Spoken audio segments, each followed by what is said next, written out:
She had hopes to go run track in college, and we're not exactly sure what that will look like, but we're hoping that she would be able to run again.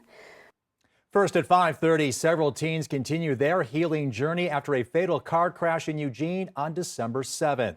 Good evening. Thanks for joining us for NBC 16 News at 5:30. I'm Alan Matthews. And I'm Gold Meadows. I spoke with the sister of one of the passengers in that tragic crash.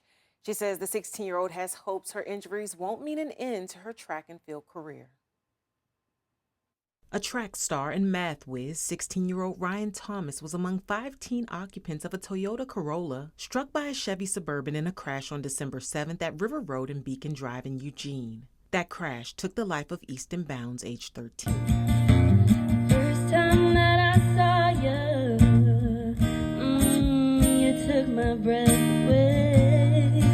I had spoken to her, I would say, an hour before it happened. We were texting about going to Billie Eilish the next day. We were supposed to go to that concert, and so we were talking about what we were going to wear and how excited we were. Those plans shattered, along with much of Thomas's upper body. She broke her pelvis, her ribs, her clavicle. She has a cervical fracture and torn ligaments in her neck, and she also had some lung damage. When we first saw her in the ER, she had been awake and was asking what happened. A family now struggles to bring back to health the teen known to be an athletic powerhouse at Pleasant Hill High School.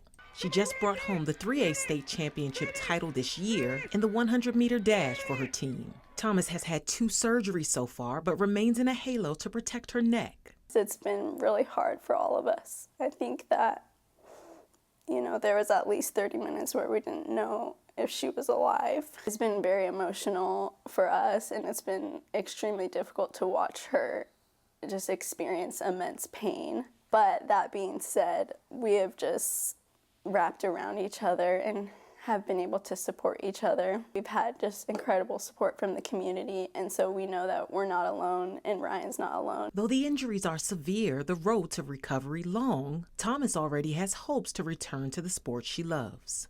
She's really hoping to be able to run again because that is, her passion. In what the family calls yet another glimmer of hope, Thomas's boyfriend, who was seated beside her in the back seat of the Corolla when the crash happened, was in stable enough condition Friday to be wheeled from his hospital room to visit Thomas in her room. Now the family that says they've already seen such an outpouring of love from the community has one request. It was a couple days into the ICU, and she was barely awake, and I was just beside her, and she opened her eyes, and she asked me how many people are praying. And I felt honored to tell her just how many people are praying in the community, and that seemed to bring her a lot of comfort and peace, as well as hope. And so I would just ask people to pray. Did I tell you, baby, you are the joy of my life? Thomas started physical therapy Wednesday. She's expected to require future surgeries as she continues to recover. The cause of the crash remains under investigation. Brian has set up a GoFundMe for her sister to go towards medical expenses and rehabilitation costs related to the crash. Visit our website to donate.